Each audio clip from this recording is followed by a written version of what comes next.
निंबाळकरला ग्रामपंचायत सदस्य बनवून द्यायचं नाही.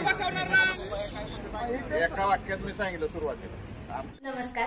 संपूर्ण महाराष्ट्रासह आपल्या जिल्ह्यातील व तालुक्यातील ताज्या घडामोडी मोबाईलवर पाहण्यासाठी तेज महाराष्ट्र वार्ताला जर तुम्ही युट्यूबवर पाहत असाल तर फॉलो आणि शेअर नक्की करा. जर फेसबुकवर पाहत असाल तर नक्की फॉलो करा.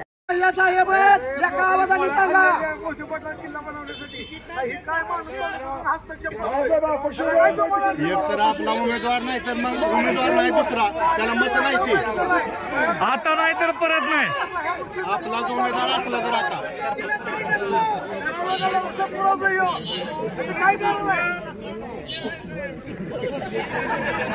निंबाळकरला ग्रामपंचायत सदस्य बनवून द्यायचं नाही.